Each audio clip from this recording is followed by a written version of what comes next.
So here we go. Hi, you guys. A very big welcome back to the UK Beef Magazine podcast. You're here with me, as ever, your co-host Z, and I'm with Neale, Cranwell, and Robbie and my co-host. How you guys doing? You right? Broccoli. Coolly. So, how's things? How have you guys been? How's your week been? What's been happening? Well, we did a wonderful podcast with Tony Freeman. Which Don't. So that was good. That was brilliant. That was 2 hours of great stuff, and which no one now can ever hear. But we have to do again. But never mind. This one, I guarantee, will be a lot better because you've got the sexy man himself. And we've got the big man in the house, the freak himself. And Bales is here with us today, guys. And give us a while. Go on. How you doing, mate? How's it going, gents? I'm tired, man. I'm tired as usual. It's a late day yesterday, so yeah. As Rob mentioned earlier, we had the UK BFF North Champs yesterday, so it was a late night and early morning this morning. So yeah, but yeah, we had a good day. You know, I'll be honest, numbers were down. Attendance was down a little bit. It was kind of due to we had to change the date. We had a little bit of an issue with the venue, so that probably affected it. And unfortunately, there was an accident on the A1 as well, so I'm guessing that impacted the attendance. But yeah, we still had a real good day, good atmosphere, great show, so it all went well, yeah. Z, can you subtitle Anth when? Oh, here we go, man. Because just to explain, Anth's from up north. Whereabouts are you from exactly, mate?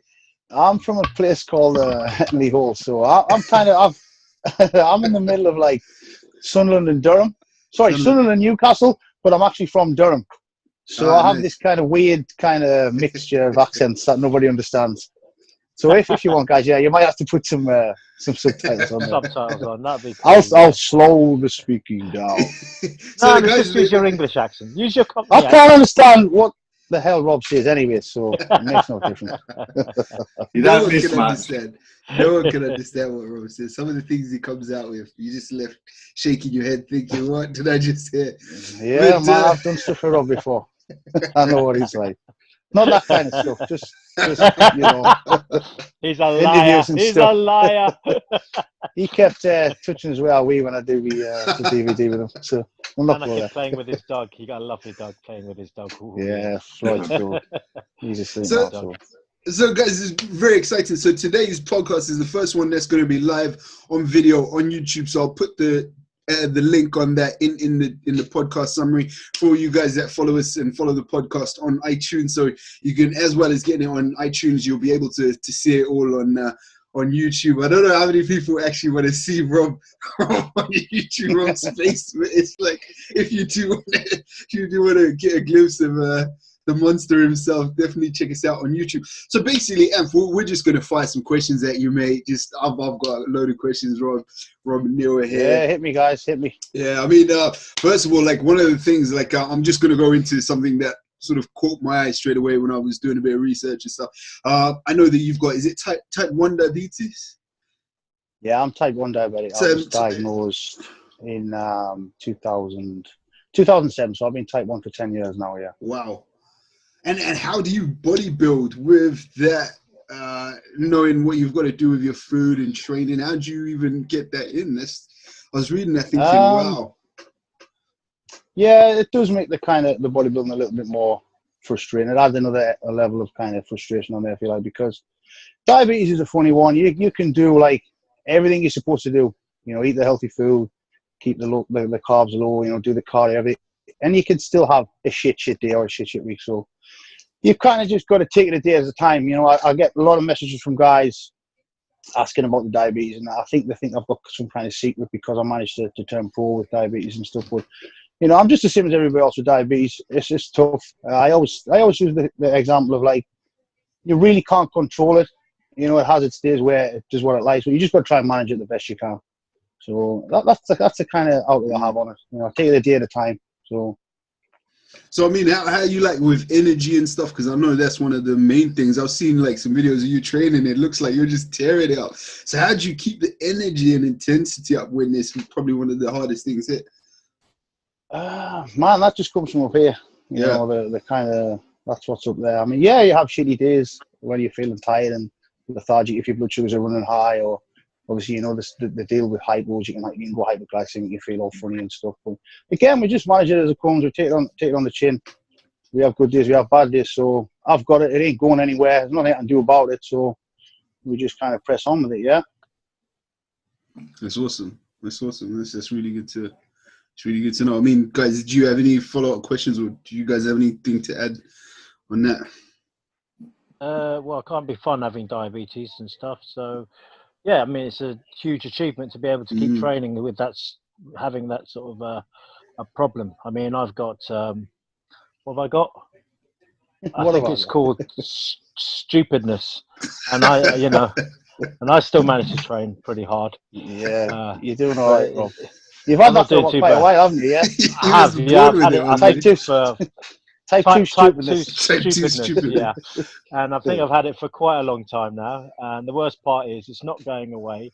But you know what? I managed to motivate myself to train every day. But I'm having trouble pissing in a straight line in the toilet when I wake up.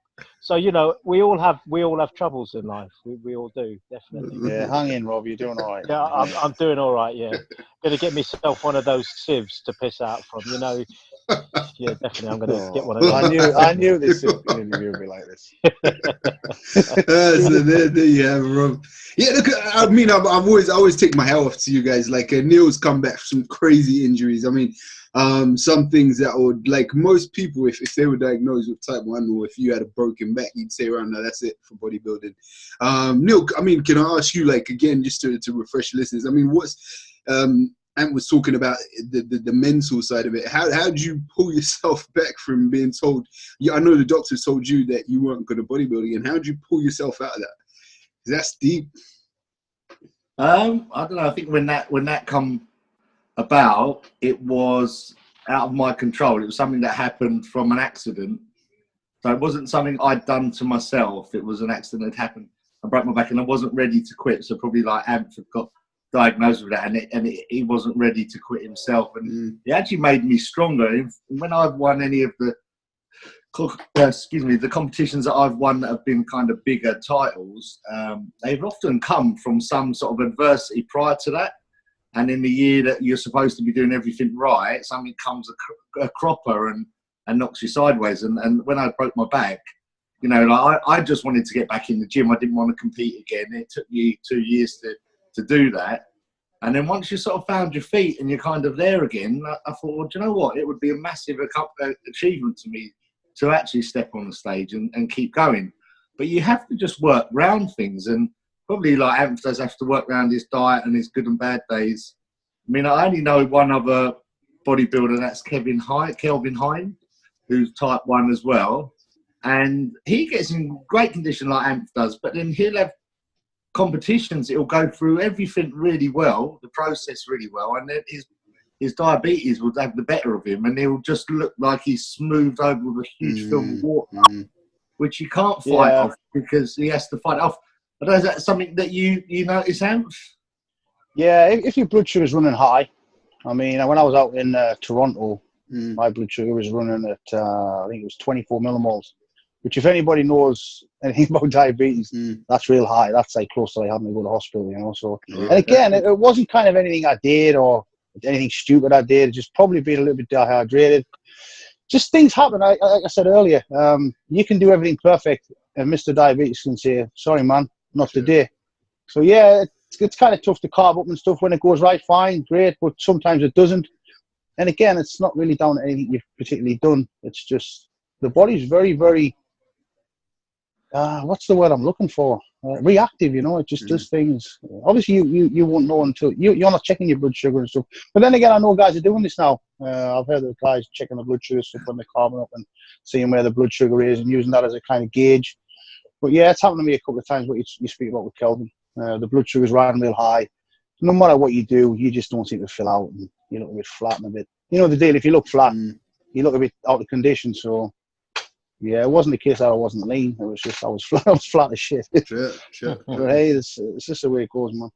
So what have you had to adapt to then, Anth, in terms of that? I mean, in your day-to-day bodybuilding life, it doesn't affect you as badly as when you're just prepping for the final week of a show. Is that right? Or no, not really. Again, throughout the year, I eat pretty clean anyway. I obviously probably eat cleaner than most people due to the diabetes. You know, I've got to keep everything under control.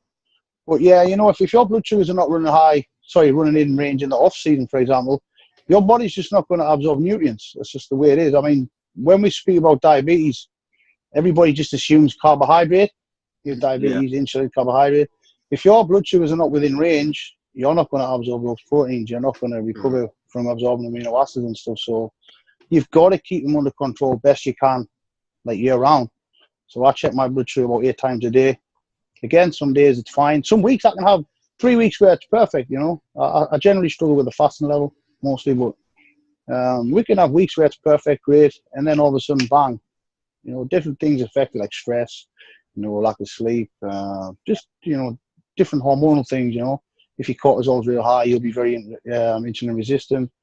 Just different things. So you've got to try and keep everything on a level playing field, which, as we know, kind of life gets in the way, you know. There's no such thing as a perfect whatever. But again, I just take it a day at a time, because if you try and look into it too much and think you're going to control it, which I used to when I first got diabetes, I'm a typical bodybuilder. I want to control everything. I want everything perfect. And I was getting very, very frustrated with that. You know, I was having bad days and I was thinking, oh, fuck this, I can't do it, type of thing. But now I take it a day at a time, and I think that helps a lot, rather than trying to think I can control it totally. We just try and manage it, if you like, manage it best I can. And where did it come from, Anth? You said it come about 10 years ago, so...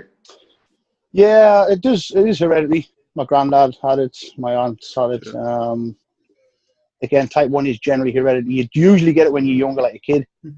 But if you're going to be type 1, it's usually diagnosed by the time you're 30. So I was 30. I was actually out at the Olympia. I was out watching the Olympia, and I just, you know, prior to that, I was peeing a lot, and just typical bodybuilder stuff, really. You pee a lot anyway. And but when I was at the Olympia, I felt really, really tired, you know, like ridiculously tired. I was eating plenty of food. I couldn't really function, you know. I was peeing all the time. And I noticed my eyesight going really, really blurry. So when I got back, got checked over, with type 1 diabetic. So, wow, shit, 10 years ago. Shit. No, but the diabetic medicines have come along quite a way now. I was listening to some other kind of, I don't know, knowledge in the sport, if you like, and I think the different types of medicines that have come along have different effects now. Have you changed? Yeah, there has. I haven't just as of yet. No, there is 2 new basal insulins that have come around. Yeah, your basal insulin is basically what controls the glucose that the liver produces. So even if I didn't eat all day, my body would still be dumping glucose into the blood, and I would still need something to control that. And that's usually the hardest one to achieve. Your kind of basal background insulin, if you like. There is 2 new basal insulins out, but I haven't kind of looked into those as of yet. I don't think they're available in the UK anyway, so I'll have to look into that. This is not a plug for Phil, actually, but Phil Graham's got a great book called Diabetic Muscle and Fitness. Any diabetics out there, buy that book, guys. That's not a plug. I don't get any kind of backlash from that.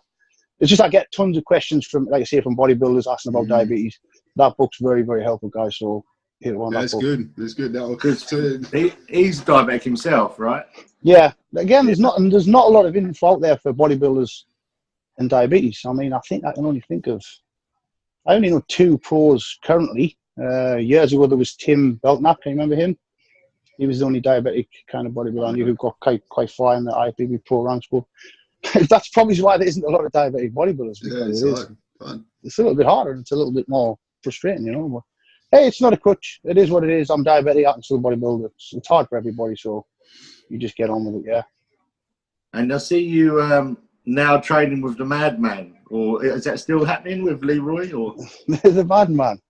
Yeah, I hook up with Leroy. Everybody kind of assumes that we train together every day. We don't. Leroy lives like 3.5 hours away from me, but we hook up when we can. But no, yeah, I met Leroy back in 2012.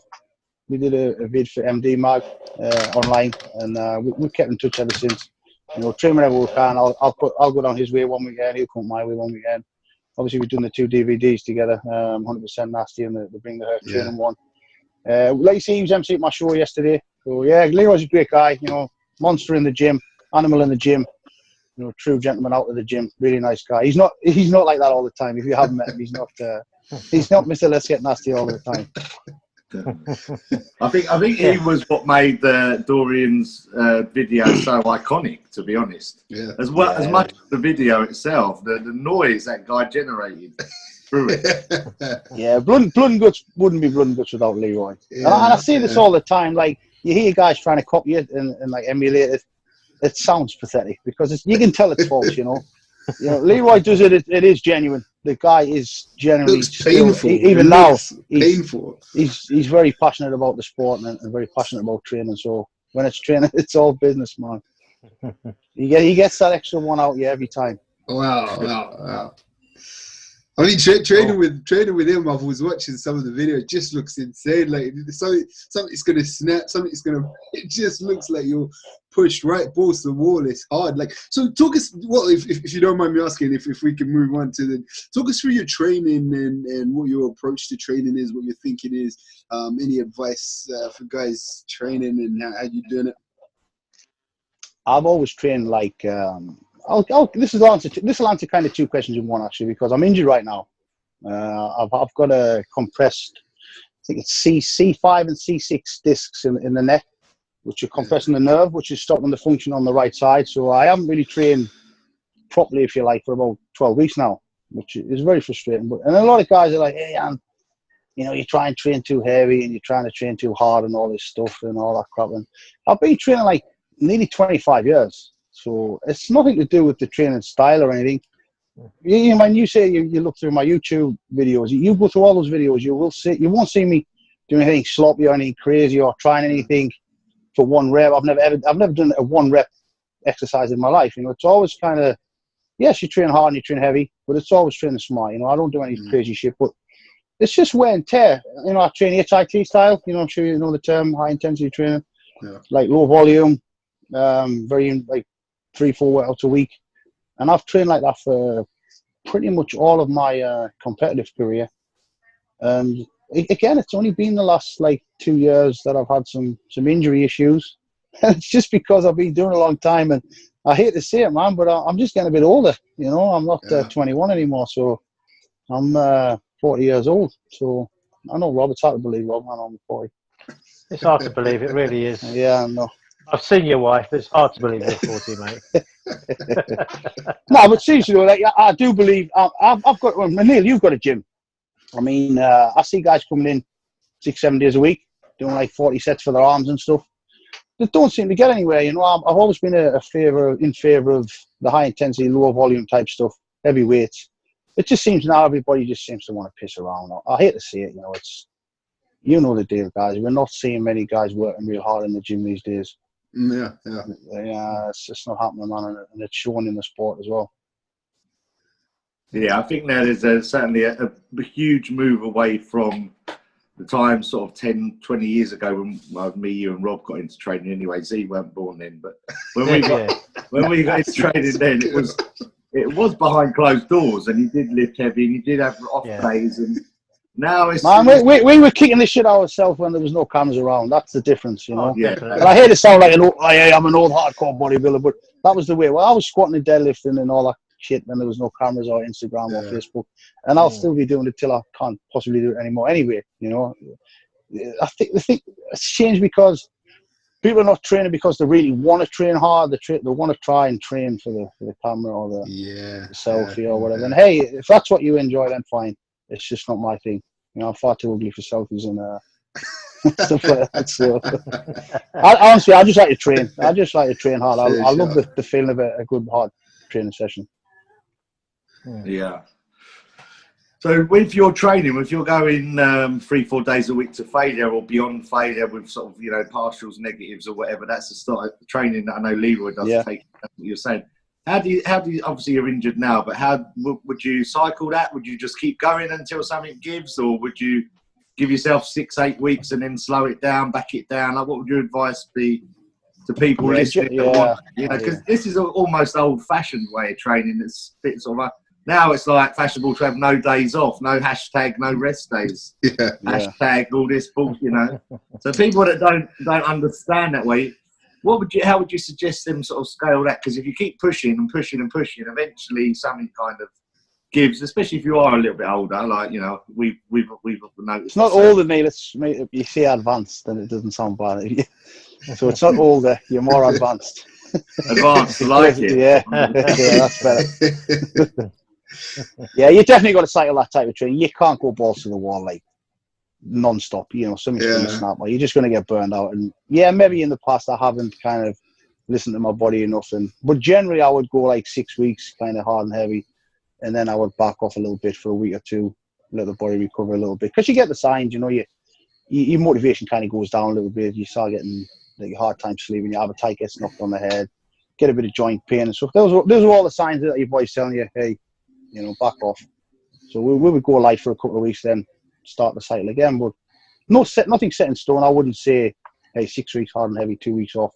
And if I was going 6 weeks and I still felt fine, I would keep going. And maybe a few times I've kind of ignored my body. I'm sure we've all done that as bodybuilders. We don't listen. And yeah, it's just the nature of the beast. You know, you want to push all the time. But yeah, I should have maybe been a little bit smarter and listened a little bit more. Yeah. But then again, if I did, you know, you might not have gotten where we wanted to do. So yeah. I want to stir the pot a little bit because I'm just listening to how you train, and I know my good mate Robbie sitting there. Could you tell us how, like, because Robbie's got a slightly different take on training in a minute. Like, so he goes lighter weights, higher reps, like crazy high. Like, Rob, could you explain or could you get a comparison as to the different training styles and how your style compares to Anth's style? Well, it's quite easy. I just have to admit Anth's balls are rather bigger than mine. I just have to admit that. I've seen them in the flesh. So there you go. So there you go. Yeah, you know, they were hanging out when he was training, because that's the thing. You know, when Anth, people don't realise when Anth says his training's balls to the wall, he's not joking. He's really not joking. They're literally hanging out. They're hanging out. They're all over the place, mate. You know what I mean? So, I knew I shouldn't agree to this interview. I knew when the monster was involved. That's all good fun, guys. Well, my training is different only because of it's actually the same as that. It's due to age, and because of my age, because I'm more advanced, shall we say. Can't go as heavy as I'd like to have gone back in the day. I remember telling someone, I used to do 4 plates a side on a tricep press for 20 reps, and they just looked at me like, yeah, bollocks. You know, no one just believes you when you used to do stuff like that. And but you just can't keep doing that all the time. Your joints aren't going to take it. You're going to smash out your CNS, your central nervous system. Body's just, you're not going to be able to train at a similar intensity every day.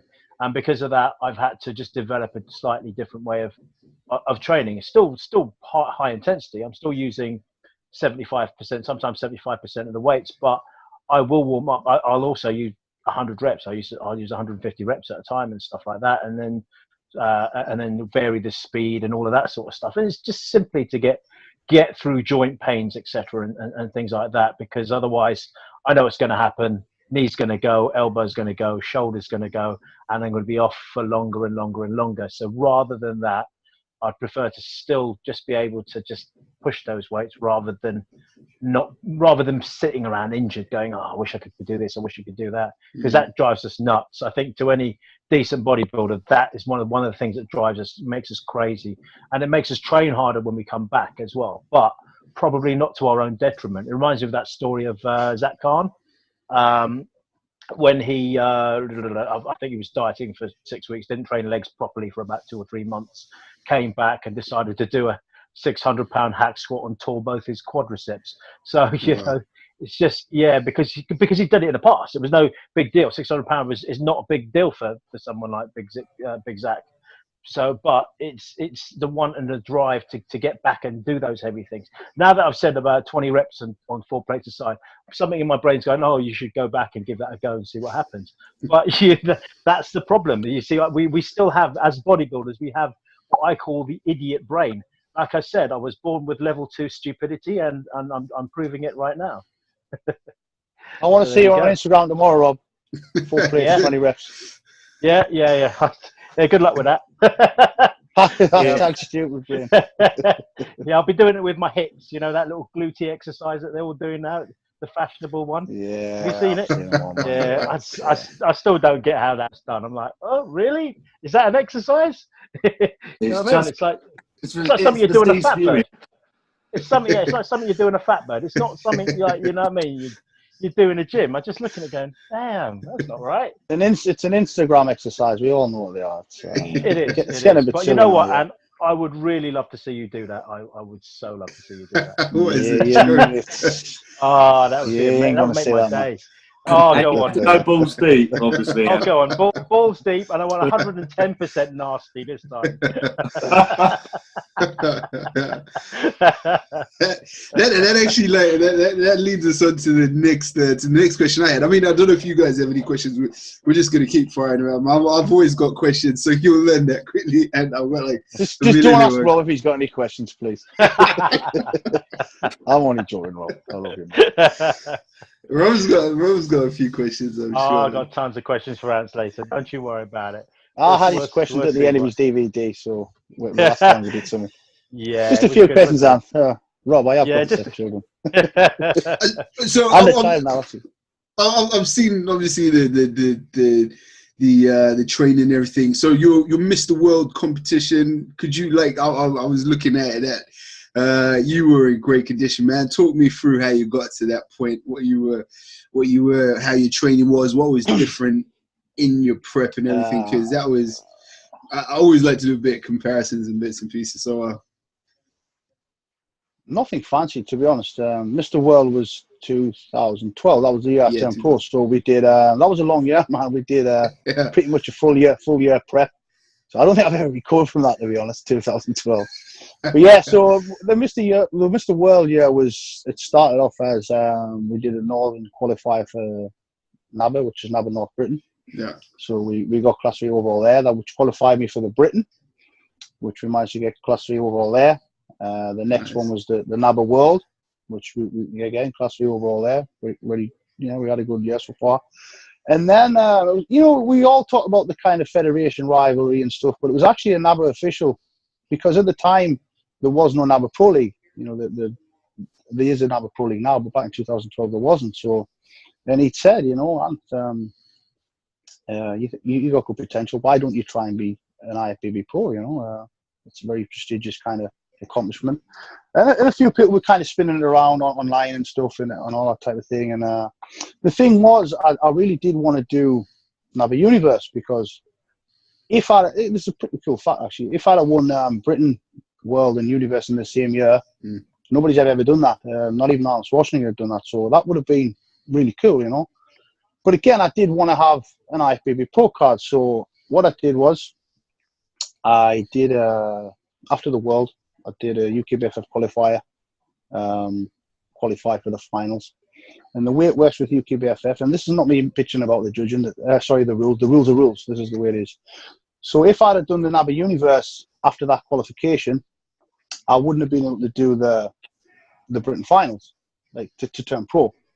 So I really had to make the choice of, did I want to try for a Universe title, which would have been really cool, but I wouldn't have been able to go anywhere after that. If you see what I mean, there's no NABA Pro League. Or did I want to try and turn IFBB Pro? And obviously, I chose the IFBB Pro route. Yeah, the World's prep, nothing fancy, man. I mean, Neale, I'll tell you this type of thing. You just got to dig your heels in and do the diet and the cardio and the training and just be focused. That's it. I mean, I don't know. Nowadays, people are really confusing and getting all complicated with preps and stuff. There isn't really anything. I always say this: bodybuilding isn't complicated. It just isn't easy. You just basically got to do the same stuff every day. Monitor things, change things, but it isn't anything fancy. It's just working hard consistently working hard every day. I always think to myself during prep, right, make the day perfect. Hey, sometimes it doesn't go perfect, as I've said, with the diabetes and stuff, or the things that get in the way. Life gets in the way, man. I don't think anybody ever has a perfect prep. I think there's something up there that makes what Neale said. Something always seems to go wrong during prep. I mean, that year I tore my quad. I was training with Leroy, so that's Leroy's fault. Luckily, it wasn't a nasty tear. It was actually the first time I trained with Leroy. I tore my vastus lateralis on the side, so that's Leroy's fault. I bust my hip flexor, I bust the forearm, I did something to the shoulder. There was all the stuff. You're never ever going to Neale. Have you ever had a perfect prep? Everything's gone fine. And never. I mean, never. You exactly. It's just you couldn't make this shit up when you start prep. It's just like, whoa, this is gonna. It's a given that something physically or personal life or something just goes tits up, and it makes it that little bit harder. But when you overcome it, like you say, it makes it that little bit more of an achievement. Yeah. But the thing is, everyone suffers some sort of adversity for a prep, and no one gives a shit about what you've got through, just how you look. So, everyone's going through the same battles, they're slightly different as they may be, and no one does have the perfect prep. These things just make you stronger, and to me, it actually made the bodybuilding the reason why I loved it so much, because it would challenge yourself, because you'd come up against these stumbles along the way. That would make me feel like I've achieved something regardless of the result. But I mean, going back to Anth there on going from NABA to UKBFF, I remember watching that show, and it was close between you and Ricardo for the overall. And I think it's definitely how he used to. Daz Ball was in good shape as well. Daz Ball was in great shape as well, but he'd been there a few times, and I don't know, some reason he was always in good shape and could have won it several years. And I thought, well, I'm going to give it to you, Ricardo, but will they go against you because of the NABA? Because everyone bitches about, the politics in sport, and they didn't. And I think it actually was, a good thing for the sport, because it made people aware that, you can win on your best day, regardless of where you've come from. But yeah, what happened there was Ricardo actually beat me a couple of weeks prior to that at the Leeds qualifier. I won my class, he won his class, and he beat me in the overall. And people were kind of just saying, oh yeah, it's because Anth's from NABA. And I was like, no, Ricardo was the better man today. I knew I wasn't 100%. It was the qualifier. I was actually going to do the Birmingham qualifier a little bit later. And a friend of mine, Dave, he was going out to Leeds to do that qualifier anyway. And I thought, well, I'm going to go down there anyway. And actually, I had Leroy have a peek at me and said, listen, what do you think? Should we wait another few weeks till Birmingham, or should we just jump in the Leeds one? I'm going to be down there anyway, get qualification, and then, get 10-20% better for the finals. And he said the same. He says, listen, you're going to Leeds anyway, get on stage, get your qualification. But yeah, for me, Ricardo was the better bodybuilder on that day, and I thought it was a fair win for him. It wasn't anything to do with politics or all that bullshit. And luckily, we kind of turned it around at the finals. Again, I don't think I was at my best at the finals. It was, like I say, I'd done pretty much 11 months prep, but I still think I was good enough to win. I'm not going to say I didn't deserve to win, but by that point I was pretty flat and pretty tired. But I think it was 11 months prep in total, and I really just you can see when I win the show, I actually feel pretty bad about it, because I don't even smile. It's just like I didn't even think about winning. I just thought, do the show, get the prep done. A few times I didn't think I was going to make it. I'm not trying to sound like contest preps like going to war here, but I was fucked by that point. I just thought, let's get it done, and I kind of just cranked a mini smile out. And I always remember every guy saying, smile. So there's a picture of me looking at the trophy in it. But it was a false one. It was a false one, because I just felt like I was going to die. Oh man, I was real tired that day. And that year it was over like 2 days as well. So I'd been pretty much dehydrated for 2 days, and it was like, well, man, let's just get this done and get it over with. And dehydrating with type 1, it must throw you all over the shop, does it? Yeah, it does. The insulin isn't as effective when you're dehydrated, so you kind of got to tinker with your dosages and sensitivity and stuff. And yeah, it just adds another level of stress. You know what the last week's like, Neale. You're stressed to shit anyway. And if you're carving up and your blood sugars are going all over the place, or like you say, you're dehydrated, your blood sugars are going all over the place, it's going to have an impact on how you look. It's just a given. But again, it's not going away, so we just got to manage it the best we can. Yeah, man. A lot of respect, man. A lot of respect. That's crazy. Hey, man, there's people out there with a lot worse conditions than me. So, there's people out there that's much harder. And what for you now, Anth? What's now going on?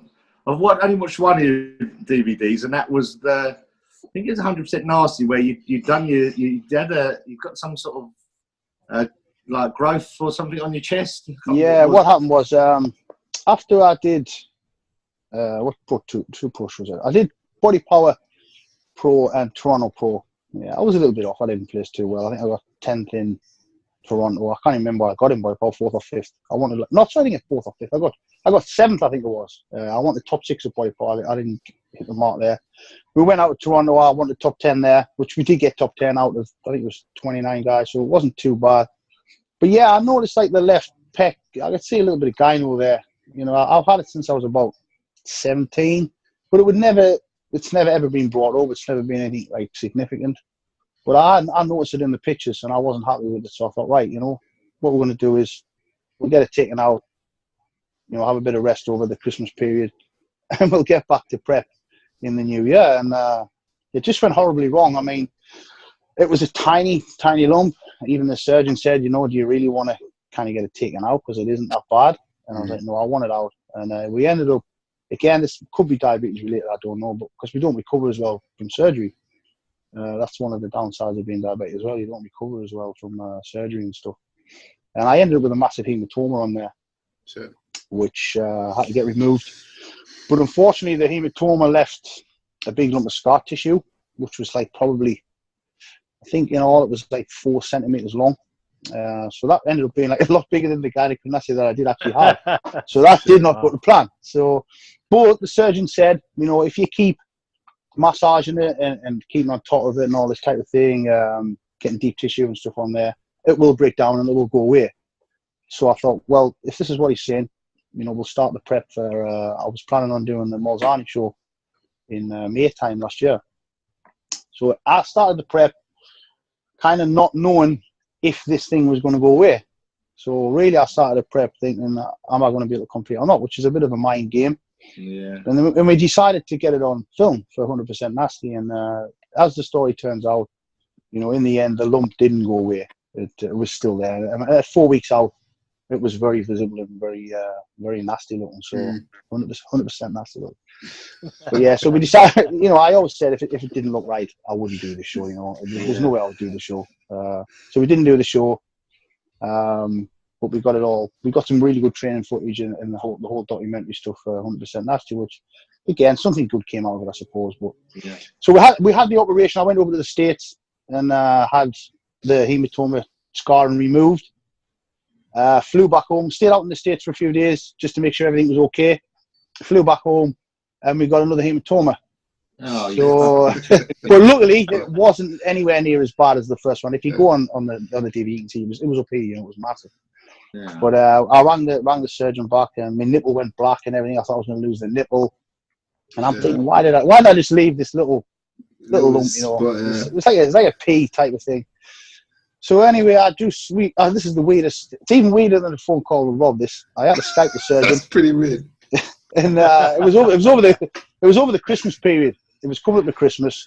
It was going to be my daughter's first Christmas, and I had the choice: do I go to the States and miss Christmas possibly with my daughter, or do I stay and like see how things are? But anyway, we ended up kind of drawing the blood off there with a syringe. I Skyped the surgeon, so we were drawing the blood off over Skype. It was just very bizarre, very weird. That was Instagram. That was your Instagram fame. Wow. I actually joked about. I actually joked about it with the surgeon. I said, "We'll put it on Instagram." No, we won't share that. But luckily, the hematoma did disperse because it wasn't as bad as the first one, and it's pretty much okay now. It's still not. I mean, if you were to look at it now, you couldn't see. But certain poses, it's about 90%. You know, but we should have just left it alone, man. It's hindsight, isn't it? So. But yeah, that's where 100% Nasty came from. The whole DVD was kind of based around that prep. So well, he's got a nice set of tits, hasn't he? He's got a lovely set of tits now, hasn't he? No, as nice as yours. Great days. I can see that. As nice as mine. Left one hanging out there. What's that angle, Rob? Rob's got an angle where he's like trying to make him look bigger. And like, oh, yeah. Get the needle out. I can't tell if his eyes are open or shut. Is he asleep or is he Chinese? What's going on? It's Chinese, mate. It's an ethnic thing. Yes, ethnic joke there by Neale. Thank you, Neale. I'm not even listening to this shit, man. I'm just shutting off when this stuff's going on. I'm trying to be serious here. Are you sure? Can we have another phone call? Just you and me, Anth, and stuff, and we'll talk about it. We'll do that. We'll do that tomorrow night, Rob. We'll do the nipple thing, yeah? You and me, yeah? No one needs to. So what's going? So let's get away from Robbie's nipples. What's going forward then with you, Anth? Because you've always been one of the UK's kind of best pros, I think, in the last few sort of years. And now are we going to see you back on stage? Oh man, seriously, everybody's like, why is Anth not competing? Honestly, it's not by choice. I mean, we've got the second hematoma sorted, and I ended up tearing the right pec. I'm sure you know the deal there. Near the top pec. Again, I wasn't doing anything that I haven't done before. Just tore the pec on the Smith machine. Luckily, it wasn't a full rupture. It's just like a kind of a little dip there, so it's not too bad. So we kind of recovered from that, and now again with the training was going great. Other than a little bit of elbow pain and stuff like that, that's a given at our advanced stage. And but now we managed to herniate the disc in the neck, the C-spine area, the upper back. So the disc is pushing on the nerve and it's making the right side real weak. I've had a little bit of atrophy in the brachioradialis muscle on the forearm. The rear delt's kind of atrophied as well because the nerve isn't firing. I'm struggling to hammer curl a 15 kilo dumbbell at the moment where usually I would use like a 50 type of thing. But again, it's just a case of I'm trying to exhaust everything I can rather than go the surgery route. So we've been 3 months now. I've been doing all the like McKenzie exercises for the spine and neck. I've been getting like massage and stuff. I've been using electro muscle stimulation on there. You know, I hate to say it, but it doesn't seem to be getting much better. You know, I wish I could say it's on the men and stuff. But there's a possibility I might get surgery the back end of the year. And I've heard it's quite common, this whole nerve compression. You know when you post it on Instagram, like, hey, sorry guys, I haven't been putting any vids up. And you see the reason, you get an inbox full of messages like, hey, I'm suffering the same thing. And I've heard guys fully recovering, absolutely no problem, no surgery. I've heard of guys not getting nerve function back for like 4 years. I've heard all kinds of array of kind of scenarios. So right now, I don't know the scenario. I want to compete again. I don't want to leave on the Body Power in Toronto showings. I was off, you know, no excuse. I was off. But I'm not going to be one of those guys who's going to be competing until they're like falling apart. You know, I generally think I've got a little bit more in the tank, and I generally think I can improve and have a good place in the pro show. So we definitely want to do that. But, you know, I've been using the time. Like right now, I haven't really trained properly for like 12 weeks now. But in a sense, it's kind of a blessing in disguise because I've been real busy.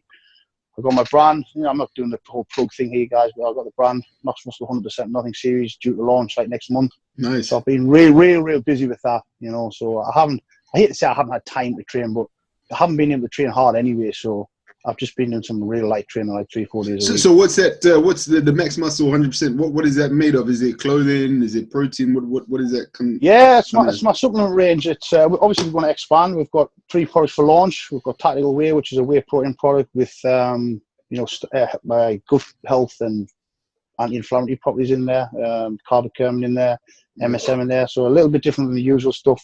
I didn't just want to have the usual run-of-the-mill stuff, man. It's that's out there already. But don't get me wrong, I'm not trying to reinvent the wheel, but we've got some real nice products with a little bit of innovation there. We've got Atomic Bomb pre-workout. That's nice. I've been teaching, man. Rob, you'll get 4 plates easy with your triceps on that one. I've been giving some samples out the past month or so, and we've got nothing but awesome people. I'm really pleased with this one. Yeah. No massive boost, but none of that horrible like boom where you feel like absolute shit. So we've managed to achieve that with this one. Wow. And we've got the fat burner thermal 9mm. So we're all kind of military themed. I'm known as Mr. Camo, man. And again, it's just a bit of fun, but the brand is really serious. You know, I really want the best products out there. I've always been the same. I'm like, it's not even about the money, man. It's about pride. I want to be proud of these products, and I just want to have the best products out there. Simple as. And luckily, I'm fortunate to have teamed up with some guys who have the same type of. Because I've attempted it before. And it's always about like, hey, you know, we need to chop this out to make this type of money, and we need to chop that out to make it. It's not what I'm about, man. It's not what I'm about. I want the best products out there. So we're pretty much ready to launch. So I'll get my brand launched. We'll tackle the world, and then we'll get fixed. We'll fix the back or the neck rather. And I would like to get back on stage at some point next year, definitely. And again, you know, how did you do your neck? I was going to say the great. I didn't actually have a deal where I kind of like injured it as such, like ow. I was having some neck problems for a while. I was getting like stiff in the traps, and again, you just think it's, you know, regular, get your deep tissue and it loosens it off and stuff. Some weeks I couldn't squat because I couldn't put the bar on the neck. So again, I wasn't being an idiot. I would just say, hey, I can't squat this week. We'll have to leg press and hat or whatever. But I did some squats on the Hatfield bar. I don't know if you use that bar. It's just quite a difficult movement. It's like the safety squat bar. Yeah, I've seen it. I did. It was quite a bit. It's weird. I hadn't done before. It was like 6 plates. I would usually like rep 5.5 plates aside on there. I thought, yeah, we'll have a go at 6. Again, it's nothing out there. It's not. I was trying to be stupid and do like 7 plates for 1 rep. You know, I tried a little bit extra on there, and I felt a little bit twinge in the neck. And I think it was a little bit later. I did some hammer press shoulder presses. You know, the machine what presses back. Yeah, you know, the type Neale, and I just felt a little pinch, and I got a little bit of pain in there, and it just progressively got worse. The neck started feeling real tight and painful, and at one point it was, for about a week, it was really painful. But it was a culmination of like about a year's worth of aches and pains that kind of eventually said, like, your body's smart, man, it's gonna stop you somehow. So it just said enough's enough, you know, and it just kind of shut the right side off. I was doing preacher curls one day, and the right side just said, like, no, we ain't curling that way. And I was just warming up, you know. I wasn't anything heavy. So that's where we are. We're busy releasing the brand. We're injured, so we can't really train properly at this point. And but I'm confident I'll get over this. Cool. And when you come back to the stage, which I know you will, because you've got that mentality, you've been there and done it, and I know you will. Do you do all your prep yourself? Do you have someone's eye as well, or someone's advice? Or, I mean, today's society is all about prep coaches, but obviously you've got an old school way of looking at things. So how do you take them? I've got nothing against prep coaches. I mean, I've done work in the past with Ken Skip Hill, years back. Did a little bit of stuff for Matt Porter. But the tough thing for me is, again, it's the diabetes. You know, if I had a coach and he said, right, and tomorrow we need a high carb day, and I kind of wake up and my blood sugar's running high, that high carb day ain't going to happen. So I would be one of those ball ache clients who would have to say, oh, you know, I can't do this today. You know the type, Neale. Oh, I want to change this. That's the thing. I wouldn't be able to kind of. I'm all for some input and some opinions, but I can't just hand my prep over because I'm not the regular type of client type of thing. And I know, like, prep coaches are getting a bit of a hard time. You know, I do a little bit of online prep. Not many people. It's not my full-time job. You know, I do a little bit of stuff here and there, and I don't think there's anything wrong with it. You know, especially the younger guys who they can save themselves a good number of years trying to learn whatever. But yeah, the whole prep thing online is getting a bit silly now. It's guys who basically don't know anything who are prepping people. I hear some crazy stories. You know, I'm not trying to say I'm any type of expert, but hey, I've done this for like 20 plus years. I've got a little bit of knowledge that's useful, you know. But some guys, they're doing like the NVQ level 2 or whatever, and now they're all prep coach after like 6 weeks. You know, I'm all for a prep coach who's good at what they do and they give out good advice. But we've all seen the posts on Facebook about crazy shit going on, man. It's like, I always say, if you're going to climb a mountain, hire someone who's climbed one before, you know. Yeah. You wouldn't get someone to show you a mountain who's never climbed up one before, would you? No, that's it. And it's not necessarily. You look at some coaches, and they don't have to necessarily look like a bodybuilder. They can still have real good knowledge. But yeah, personally, me, I would like to have somebody who would like been there and done that type of thing. Because you got these guys who say, right, okay, you know, do 2 hours of cardio, eat 50 grams of carbs, do your day job, look after your 6 kids. You've got to do something that's actually sustainable. They don't know what it's like, you know. They don't know what it's like to be in that scenario. It's like, I think that's what most guys do now. Just don't let anybody eat anything. Go on the treadmill, take loads of drugs, and then give us your money. I hate it, man. I hate the way the industry is right now. I really hate it. Yeah.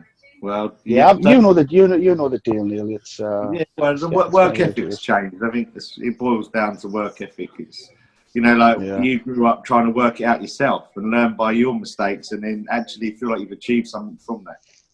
And I think I love looking back at all the stupid shit I did, because it's part of the process. And I love all those memories of like eating like chicken drumsticks and frozen cod, and that was it. There ain't no carbs and stuff. Doing like 9 hours cardio a day.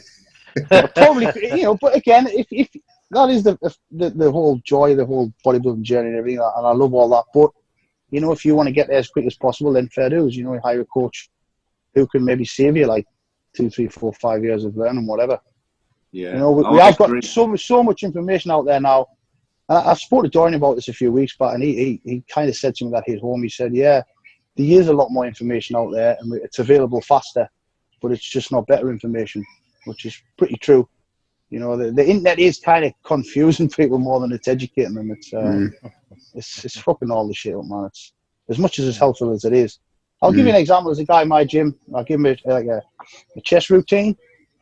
He came in like a good couple of months later, and he was like, "Hey, Anth, chest routine, thanks, great. You know, my exercises, I'm strong on all exercises.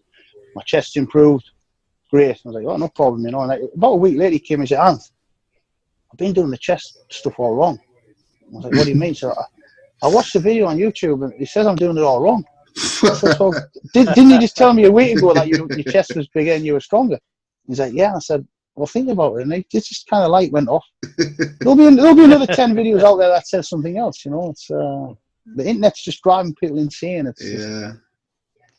But hey, I'm not knocking it. You know, I always have a dig at social media. I mean, we probably wouldn't be speaking now if it wasn't for social media. It's a useful tool if it's used right, you know. But it is getting a bit silly. Yeah, I mean, that's the question. I don't know where it's going to end up, you know. I don't know really. That's the question I always do like to ask. What obviously, when you guys were coming into the game to start off with, there was none of this social media. There was none of this Instagram, YouTube. Do you think that the impact that social media, and I think I'm going to draw this particularly now on steroids. Do you think that the use of social media has been a negative or positive thing on bodybuilding, especially with the use of steroids? I don't know if you know guys like Boston Lloyd just shooting up online on YouTube. What do you think? Yeah. What do you think is happening with that? What's your take? Is that one to me? Yeah. Yeah. Well, you know what it is. We're not going to kind of try and pull the wool over people's eyes and insult people's intelligence by saying people don't use steroids in body. They do, yeah. It happens, you know, in all sports. But, you know, back in the day when I kind of started out, the only people I knew in bodybuilding who used, or who went to the gym was bodybuilders. They were the only people who used steroids. It was a very kind of, I'm not going to say a cult, but it was a very small amount of people who, but nowadays it seems to be anybody just takes them, not even if they're really training much in the gym. It's just like, hey, let's take some gear. It's crazy, honestly. Back when I started, only people who used steroids were bodybuilders and athletes. Now people are taking a shot or whatever to go to the nightclub and stuff. And it's young guys as well, you know. It is a bit crazy. And do you think that's... It's a tough one for me. Because I own a gym. You know, we got a lot of young guys in here. And I know what they're going to take regardless of whether what I say. I try and advise them, you know, hey, if you just want a good physique for the beach or whatever, you don't need to take steroids. You just eat clean, you know, eat the correct diet, train hard. You will get that physique anyway, you know, without the kind of performance enhancement. Yeah, if you want to be a competitive bodybuilder, maybe you have to go down that route. But everybody wants everything just so quick. And I do try and discourage them not to use. But it's tough again for me because they ask me some advice and say, Anth, hey, I'm going to use anyway. What do you advise me to do? And if I give them some advice and something does happen, hey, the guy at the gym told me to do that. So it's tough, you know, it is really tough. I have no problem giving somebody advice who I know is serious about the bodybuilding and trains hard and is really serious about the contest prep and stuff. But when it's just regular guys, I kind of wary with it, you know. It's a touchy area. Yeah, that's the problem now, because I think people see there's so many Insta stuff, like all these people that have got big social media following, and people think, they've gotten jacked and they've gotten big. They're not even competing. A lot of these guys aren't even competing. They're just taking selfies the whole time. I think that's one of the biggest things that's happened to bodybuilding, in my opinion. So, what's your wider take on the bodybuilding? And here I want, if you can be a bit controversial, what's your opinion on the state of bodybuilding in the UK, internationally? What's happening? Do you think there's corruption? What would you change? Are there any sort of people that you can think of that are bringing in the sport into this dispute? What's your take? Be as honest as you can, if you could. Yeah, I'm always honest, man. It's the way I am. I'm always honest. I hear the bullshit about the whole federation war and stuff. I think it's bullshit. You know, I think it's because everything's online now. I think what's gone on, whatever goes on, has gone on in the past anyway. You know, this federation doesn't like this federation, whatever. But we've got more federations now, so there's just a little bit more of it. I think it's just more apparent because it's online. You got guys posting stuff online. But hey, I just don't get into it. You know, choose a federation you want to compete with. You compete with them. Every federation has rules. Some of the rules I don't agree with. Like everybody bitches and whines about UKBFF.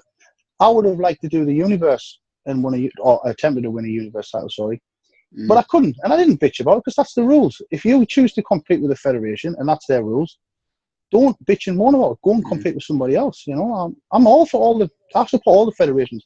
I promote a UKBFF contest. I still go to the other federation because I support bodybuilding. That's simple as that, you know. Everybody still see me at a PCA and show like, "Hey, Anth, what are you doing here? Like, shouldn't you have some sunglasses on?" Like, no, I've got a guy from my gym competing today, so I'm going to come and support him. It's just the way it is. I'm not there trying to stir the pot or sneaking around in a burqa or something just to say I'm not there. I like bodybuilding. I support bodybuilding. I stick to the rules. You know, I'm not allowed to get on stage. Well, actually, they've recently just changed all that anyway because I'm allowed to, if I want to guest pose at any show, I can do it. I know Dave Henry's guest posing at the JP Classic. That's a PCA show. Or is it JP Grand Prix? Sorry, it's Classic or JP Grand Prix. I can't remember now. So they've opened up the doors that way. But yeah, I think it's just more people kind of bitching about it online. That's just a little bit more in our faces. I don't think there's anything kind of different going on that went on anyway. There's politics involved in everything, you know, every single thing. To what level, I don't know. But in my experience, I wasn't ever treated differently for switching federations or whatever. You know, there's a lot of people saying to me, "Anth, don't switch over to UKBFF or whatever. You'll not get placed and all that stuff." And I didn't listen to that. Don't listen to all the bullshit, guys. Do it. Dance to your own drum. You know, show up looking how you should look up, and you'll probably get placed where you should place.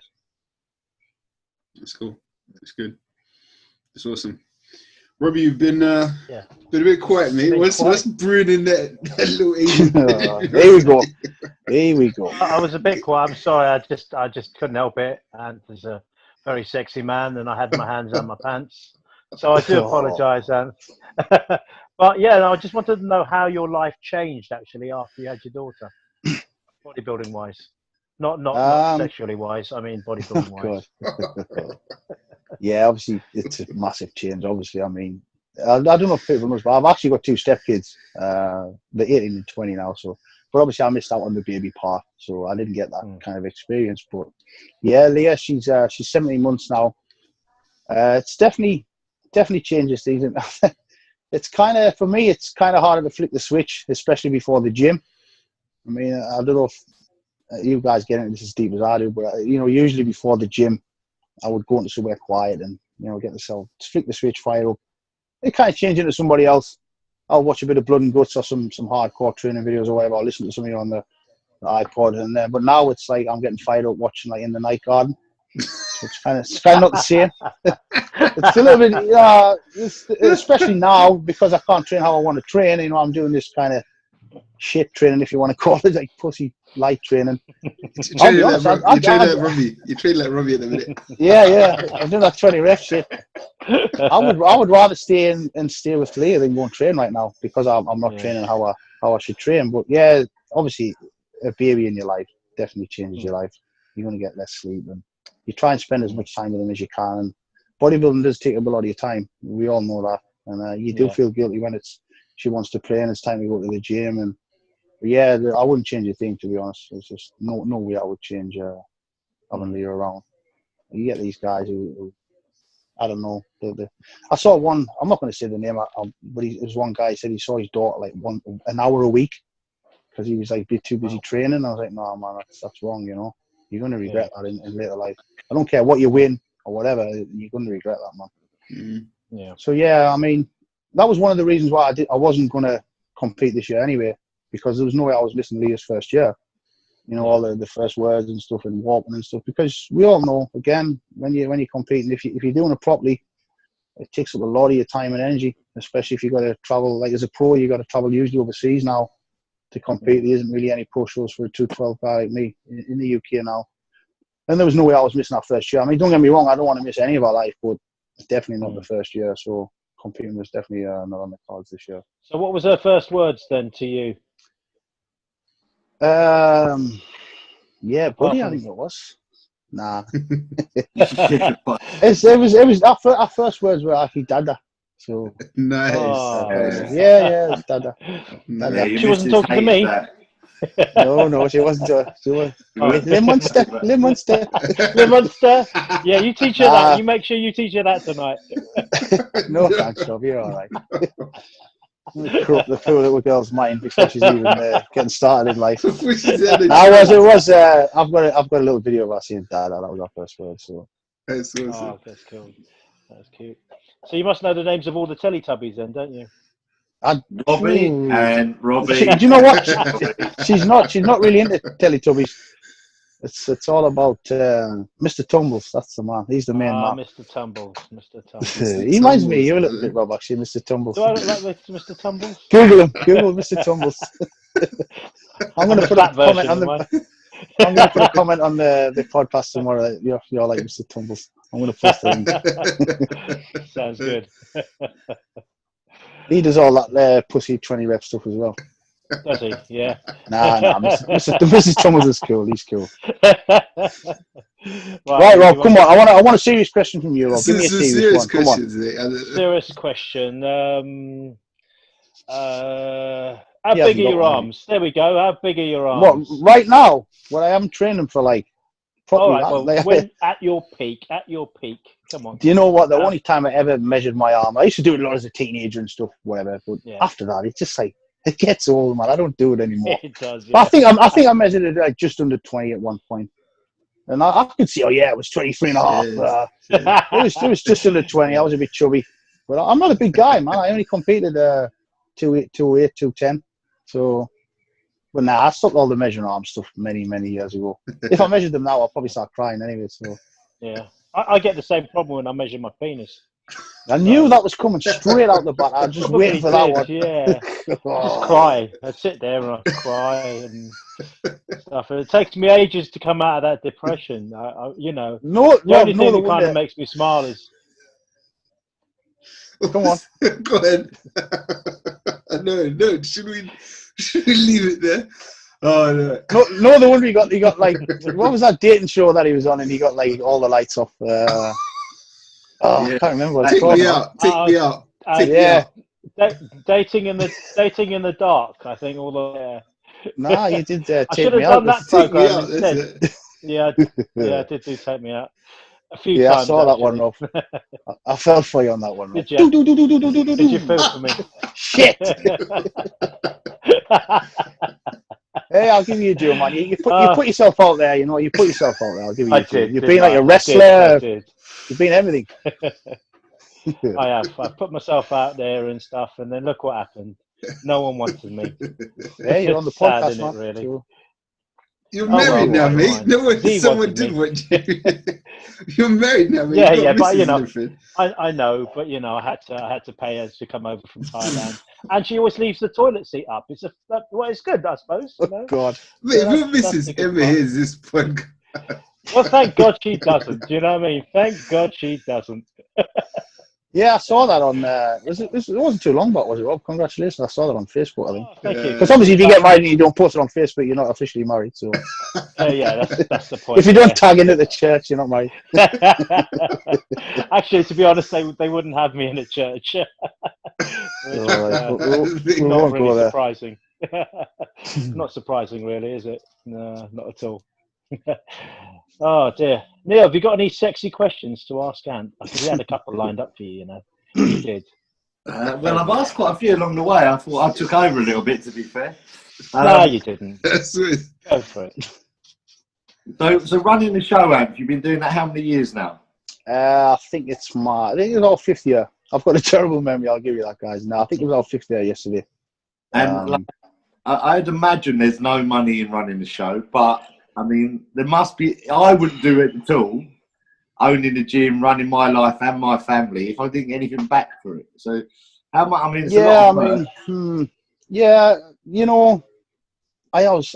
This sounds really cheesy, but I always like to give a little back. Bodybuilding's been real good to me over the years. So, yeah, we don't make much money from the show. So I'll tell you now, some years we've lost money on the show. There's not a lot of UK BFF competitors in this area, so they have to travel. NAB's very big in this area.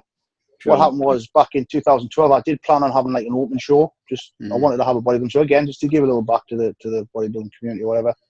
Then UKBFF approached me and said, "Listen, we haven't got a UKBFF qualifier in your area. Would you like to promote the show?" So that's how it started. And yeah, there's some years we've made a few quid. Some years we took a big hit. I mean, a couple of years back, I brought Jose Raymond over. You know, Neale, I'm a big bodybuilding fan, and we all know bikini and physiques, you know, very apparent now and it's very popular. No disrespect to the guys, but I'm a bodybuilding fan, you know, so I wanted to inject a bit of bodybuilding into the contest. Yeah. We brought Jose over, and, you know, Jose sorted me out. He's a friend of mine, so he didn't, you know, charge me the earth. And we lost a little bit of money that year, quite a bit of money actually, but it just kind of shows the sign of the times, which I hate to say. It's bodybuilding isn't as popular now. No, the niche that is bodybuilding as part of the sport is getting smaller because people don't have to push so hard to get on stage. I think, you know, it allows you to leap up onto stage without putting in, you know, so many years with that endeavour in mind.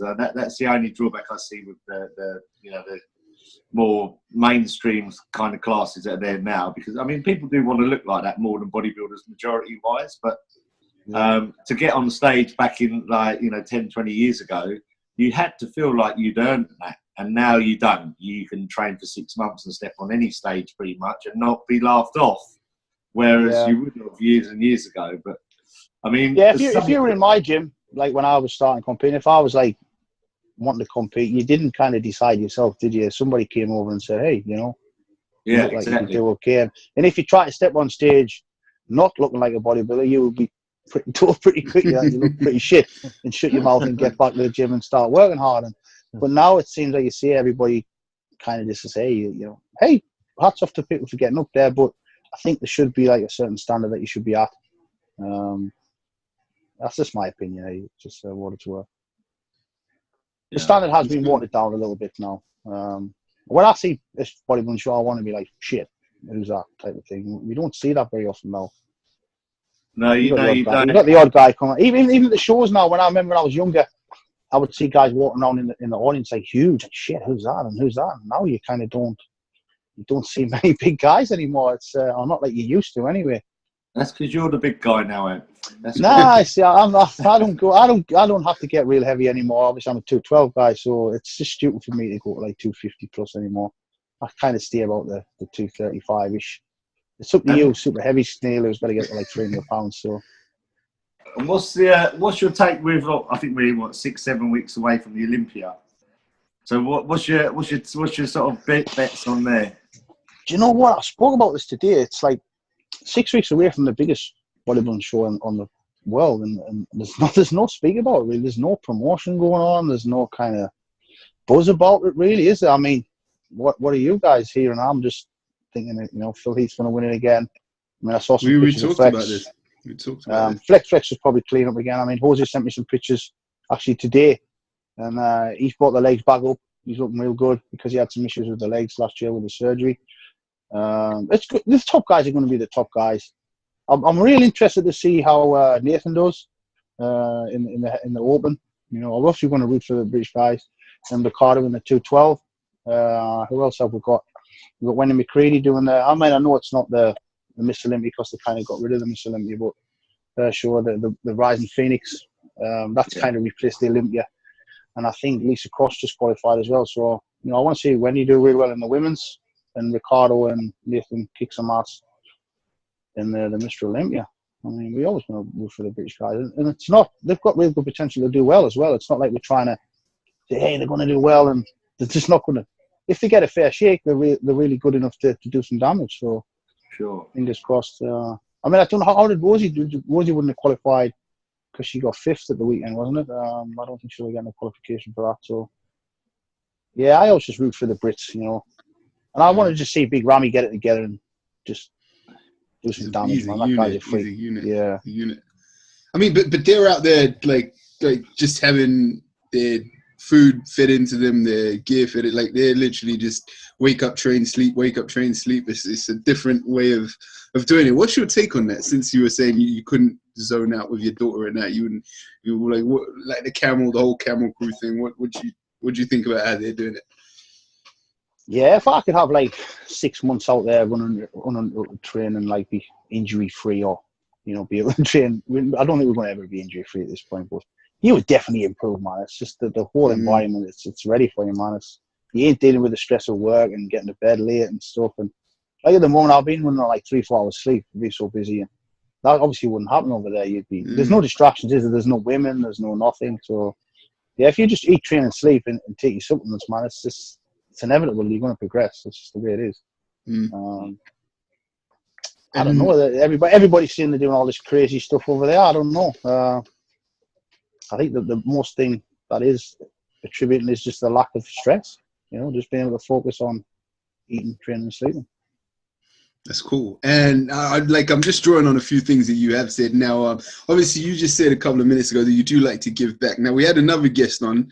I'm not going to mention any names. We had another guest on who said that someone that you like actually said that Dorian Yates doesn't give back at all. Would you say that's a fair assessment? What has Dorian, given that he's the only guy who's ever won at Mr. Olympia, we just talked about Mr. Olympia, do you think he's a last aspiration winner? Do you think he's given enough back to British bodybuilding?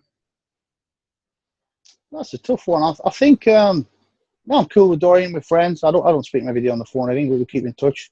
I met Dorian back in 1997.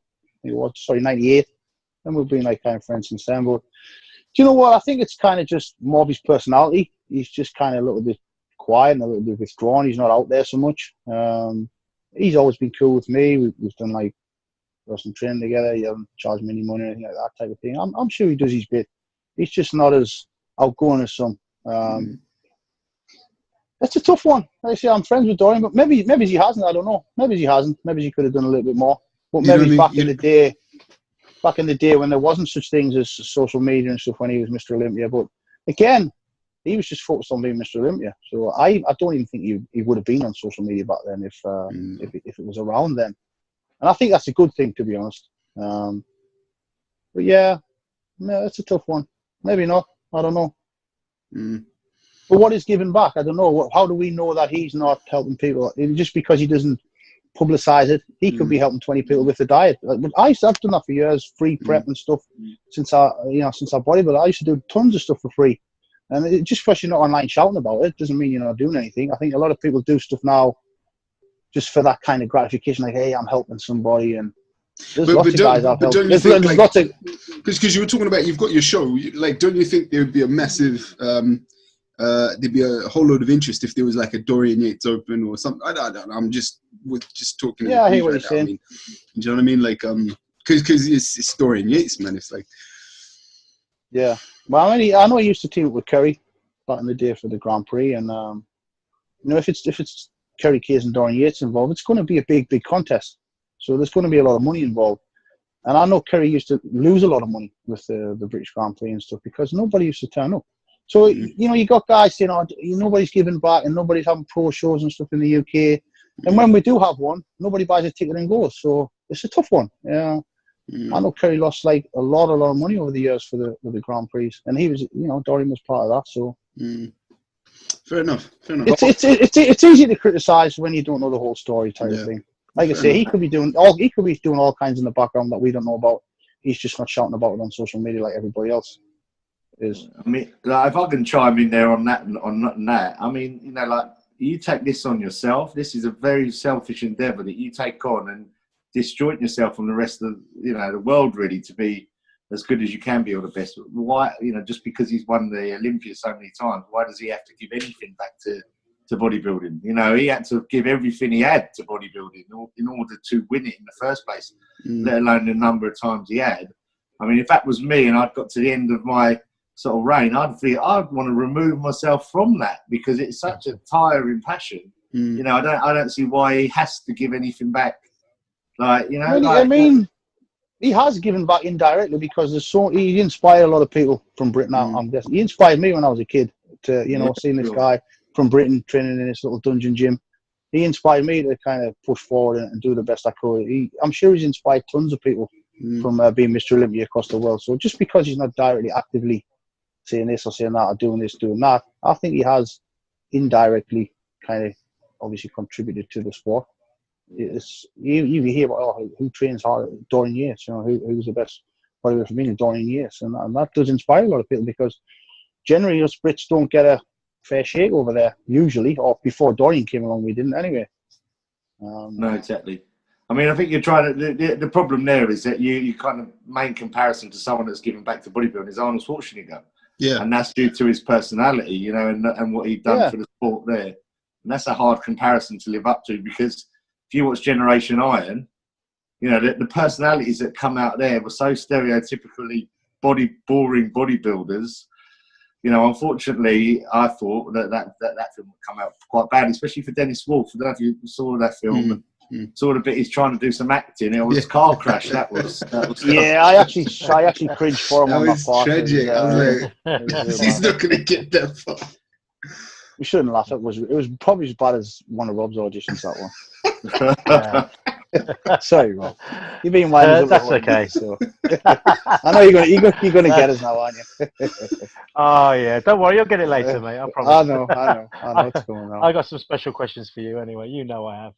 I agree with Neale. It is easy to judge, but hey, Dorian's a quiet guy. He doesn't really put himself. He still doesn't really put himself out there. I mean, he's doing all these interviews and stuff now because he has changed a little bit. He has opened up a little bit. He's a different guy to what he used to be back in the day. But yeah, what he's given back, I don't know. I mean, I actually met him a little while back. I went and trained with him when he was back in the UK because he did inspire me, like you're saying, Anth. And I thought, Joe, before I get too old or too injured or too advanced in this myself, I'm gonna go and train with him myself before like my body don't allow it. You know, so I've ticked that off my bucket list. And training majority is definitely on the bucket list, isn't it? When you're a bodybuilder, it's got to be. I think so. And we done the blood and guts leg routine, you know, that he pushed us through. Me and Chris Jones went up there, and he did nail us. And I did go a little bit quiet towards. I was doing well until about 3/4 of the way to the workout, and I couldn't talk much. But he's changed loads from the video. You know, he's much more calm, you know, and he's much more spiritual in the way he comes across to you. And his personality is kind of, I don't know, he seems more at peace with himself, perhaps, through when I went to see him. However, I wanted that nasty Leroy leg workout kind of experience when I went up there. But it was still a good day. It was still a great day out, worth the journey. Yeah, I've trained with Dorian a couple of times.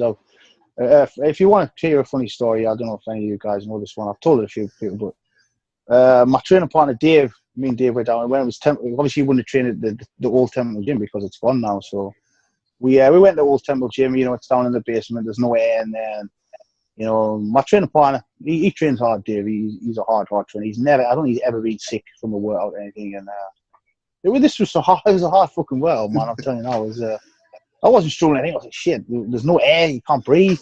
And Dorian puts you through it real quick. I don't know if you did it with your legs. The rest periods are real short. So the poundages were a little bit lower than usual. And we got onto the kind of, it was deadlifts. We were doing deadlifts near the end.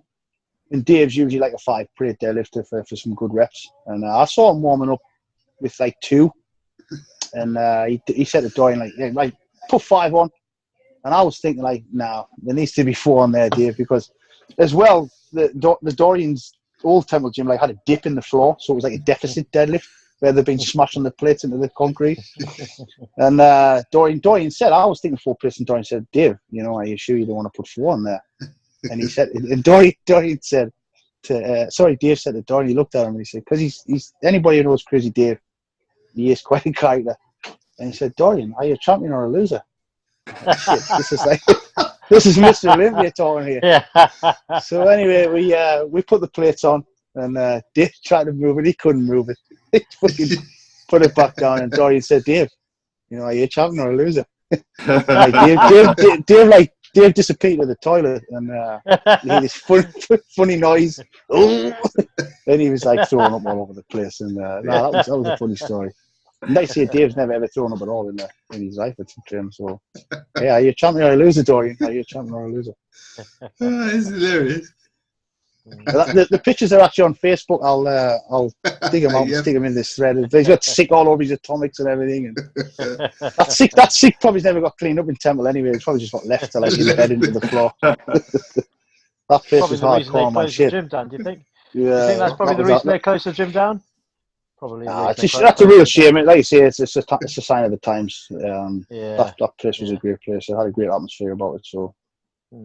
And Rob, have you got your 20 fast-minute fire question jobbies? Oh my God! Yeah. I've had this before when we did the DVT thing. He did have it. Come on, Rob. All right, I'll go for it. Come on. Let's hear it, Rob. We've been looking forward to pretty this. good. It is pretty good. The battery's running low, guys. I might have to go. Shit, the earphones have gone off. I can't hear what you're saying. Sorry. Didn't your missus say that to you last night? Well, Bob. Oh. Anyway. Right, here we go. Let's have it. Let's go on, man. Bicycle or motorcycle? Bicycle nowadays. Oh, apples or oranges? Apples or oranges? Apple. Carbs or protein? Protein. Carbs or protein? Chinese or Protein. Italian? Italian. Okay. Black or white? White. Neutral or bright colours? That's his in favourite colours. That's his in favourite colours, guys. Neutral or bright colours? Bright. Come on, I'm not even going to try and catch us out. Dogs, come on, man. Burger King or McDonald's? McDonald's. I've just been there today. Bad boy. James Bond or Jason Bourne? Oh, Bond, come on, man. Chocolate or vanilla? You're trying to catch us out here, aren't you? Chocolate. Okay. Chocolate. Early bird or night owl? Oh, night owl, man, all day. Asking questions or answering questions? Asking. Personal chef or personal trainer? Neither. Personal trainer. We do a bit of personal trainer. Blonde or brunette? Brunette. The wife's brunette, so let's go brunette. Nah, brunette. Brunette. Definitely brunette. Star Wars or Star Trek? Oh, neither, man. All I watch is Blood and Guts. That's all I watch. And 100% That's okay. You bring the hair. Beach or pool? Beach. Cake or pie? Say that again, Rob. Yeah, cake hole or pie hole?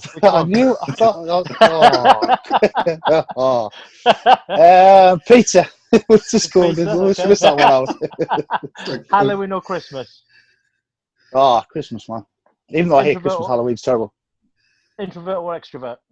I'm definitely introvert. Hugs or kisses? Depends who it's with. All right. Blue or green? Blue or red? Red. Pink or brown? We all know we're going to laugh at this shit when we're involved. Pink. Give or receive? Oh, if it's cash, receive. I'm ahead of the game this time, Rob. I knew what was coming, man. The last experience. Think before you talk or talk before you think? Think before you talk. I'll give that advice to everybody. Fast or slow? Fast driving. I know where you're going, Rob. I know your mind, Rob. I know you. I know your mind, Rob. White chocolate or dark chocolate? Dark chocolate. Good man. Is this fast 20 or fast 100 questions? I'm just going to keep going. Purple or pink? Purple. Oh, I thought so. I could tell you got a strong grip you have.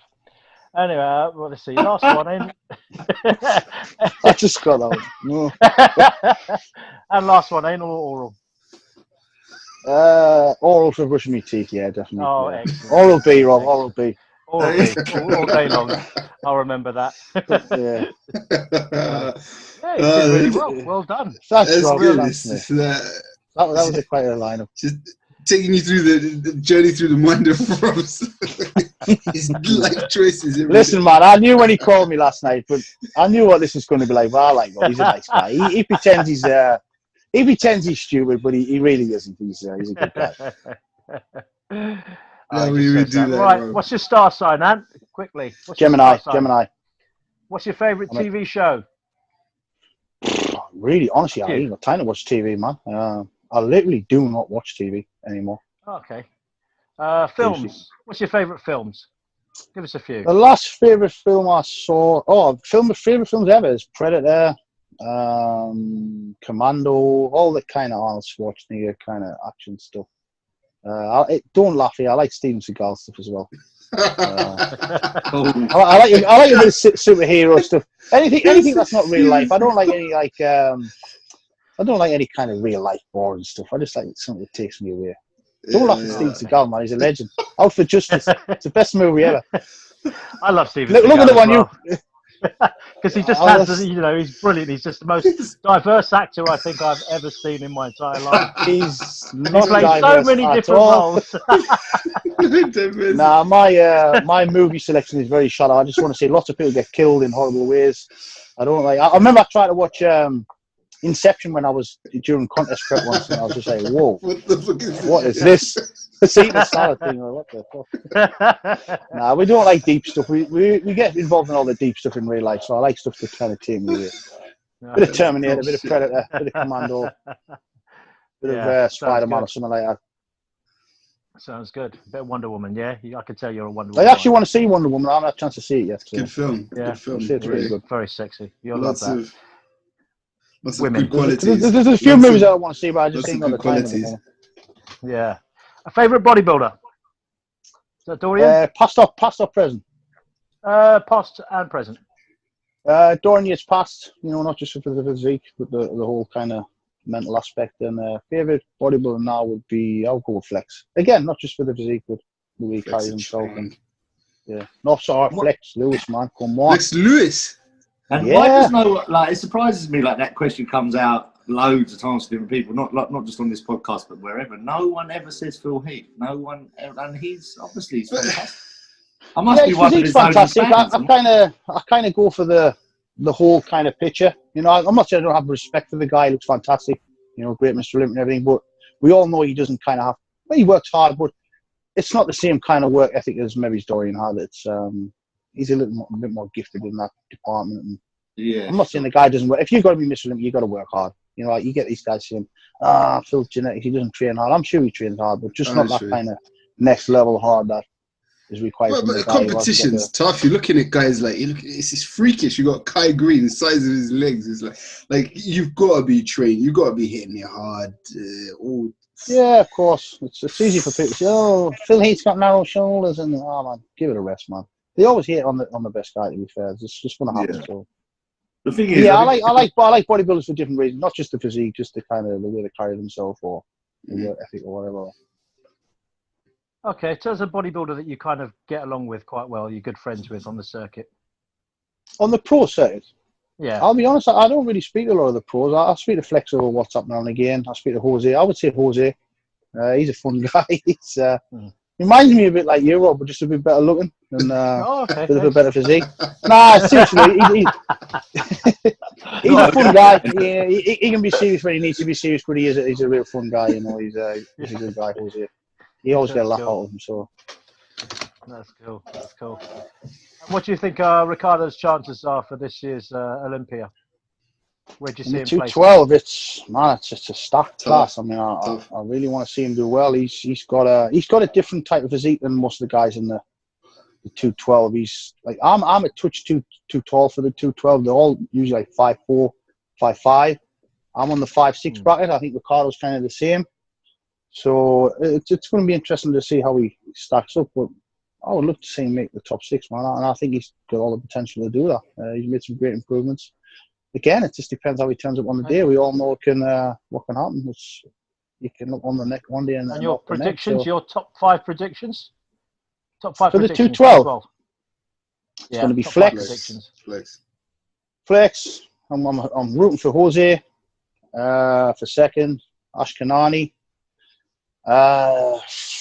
After that, it's like kind of a toss-up, man. It's those are your 3 kind of front runners, but after that, anybody, man. It's again who turns up in shape. And hey, Flex doesn't turn out of shape very often, very rare, but he could. He definitely could. It could happen. He's got a lot going on in his life. He's a busy guy, so you never know. Cool. But yeah, those are definitely the top 3 front runners. Flex, Ashkenani, guy looks crazy. Jose, obviously Dave Henry. Again, Dave's a little. He's going to be up there, obviously. I would like to see Ricardo squeeze in the top 6. Definitely. And we've also got that new guy who just done the USA's, but as good as he is, I don't think I think he's qualified by winning the Tampa Pro, hasn't he? Sorry, I can't remember his name. He's a new guy. I've never seen him before. He just won a show in the USA 10 Pro. He did Tampa. He won the 212, so that qualifies him for the Olympia. So it'll be very interesting to see a rookie guy, if you like, going in there and cracking the top 6. It's always nice to see new guys coming through because, come on, guys, you got to admit, it does get a little bit boring. I love the sport, but it does get a little bit kind of tedious when it's just the same guys all the time. You need to see some new blood coming through. Some new blood, that's definitely right, yeah, because I guess it's becoming more and more of a fringe sport, less and less people kind of being bodybuilders, more people being men's physique and men's bikini and stuff, you know, so... Was it your class? Men's bikini. That's my own class, yeah. That's your class now, Z. You can take over. Yeah, I've got it on lock. I've got it on lock. If you like men's bikini, I'm all over that. I'm not. Of course. I ain't got the head teeth, so... Rob would do men's mankini. That's what Rob would do. Men's mankini. I think there should be a new section. No one for needs men's to see Rob in the mankini. That would be brilliant. But don't joke about it, man, because it might be out next. You never know. Don't joke about it. It might be. I wouldn't know where to hide my anaconda. On that note, guys, gentlemen, I'm gonna have to draw this to a close. It's been an absolute pleasure having you on, and just really good to hear just all your thoughts on bodybuilding. I can speak for myself. I've really enjoyed having you on. All the listeners, hope you've enjoyed having Anth on. If they want to get in touch with you, Rob, if our listeners want to get in touch with you, want to get a hold of Max Muscle, how can they go about doing that? Yeah, you can get me on all my social media. That's the easiest thing. You don't give it your email nowadays, do you guys? It's just social media. Everybody's on it. Seriously, it is. It's social media. So just search Anth Build. I'm across all of them: Instagram, Facebook, Twitter, all that kind of stuff. YouTube. We're actually on YouTube as Max Muscle, I think. But if you type Anth Build in there, it'll come up. But yeah, thanks for having me, guys. It's been fun. I knew it would be a fun one with Rob on board. So thanks, gents. I enjoyed it. Awesome. Thank you, guys. mate. Just a quick word from the sponsors, and catch us now on YouTube as well. But take good care, guys. We'll see you soon.